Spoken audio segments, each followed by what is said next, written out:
L'OSEP demande la prise d'une loi portant protection des citoyens contre la vaccination obligatoire en période d'état d'urgence sanitaire au Togo et la création d'une agence nationale d'indemnisation des accidents médicaux.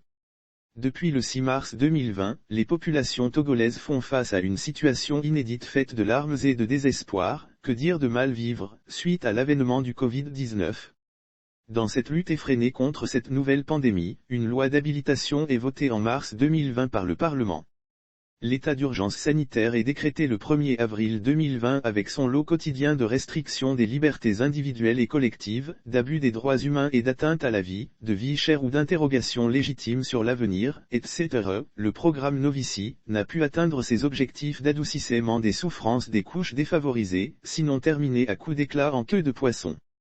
Désabusées et ne sachant à quel sein se vouer, les populations togolaises, telles des coups de marteau assénés sur leur tête, n'ont pu arrêter le rouleau compresseur des nouvelles taxes et de nouveaux péages, aggravant ainsi leurs conditions de vie alarmantes dont les multiples suicides, la flambée des prix des produits de première nécessité, le chômage hyperbolique, le mal-vivre familial, etc. sont des témoins vivaces d'une société togolaise en décrépitude.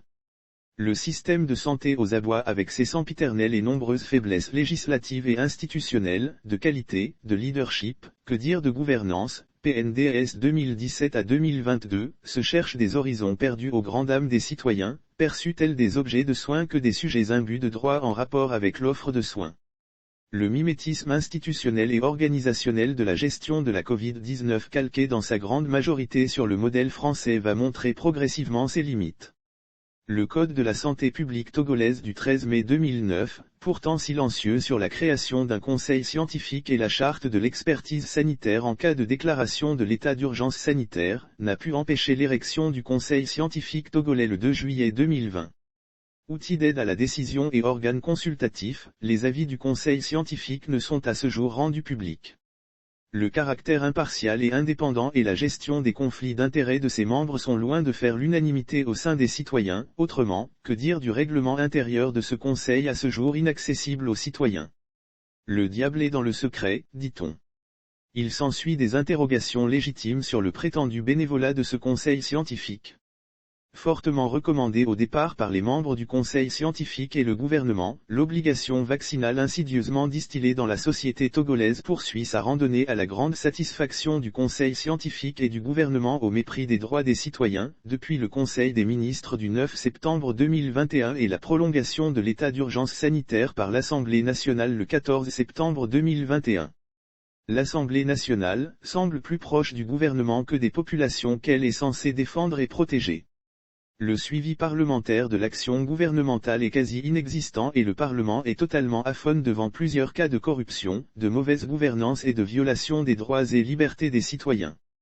Les critères d'un Parlement démocratique, transparence, ouverture, responsabilité, efficacité, redevabilité, définis par l'Union interparlementaire sont loin d'être une réalité au Togo.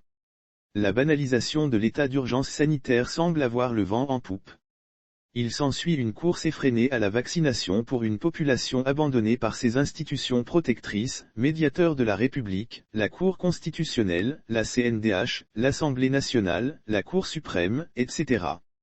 Dans chaque service public, chaque chef d'administration y va de ses mesures restrictives et les usagers des services publics, livrés à eux-mêmes y subissent le couperet.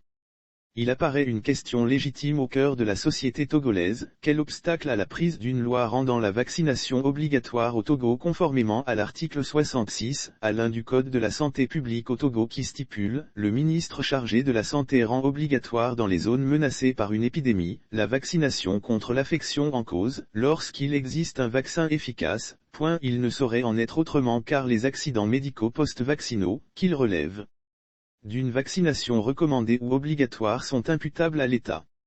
Les cas de contre-indication médicale faisant obstacle à la vaccination contre la Covid-19 répertoriés par certains États, ex-France, et débouchant sur la délivrance d'un certificat de contre-vaccination permettant de déroger à l'obligation vaccinale, existent pourtant et ne sont guère pris en compte par le gouvernement togolais assisté de son conseil scientifique.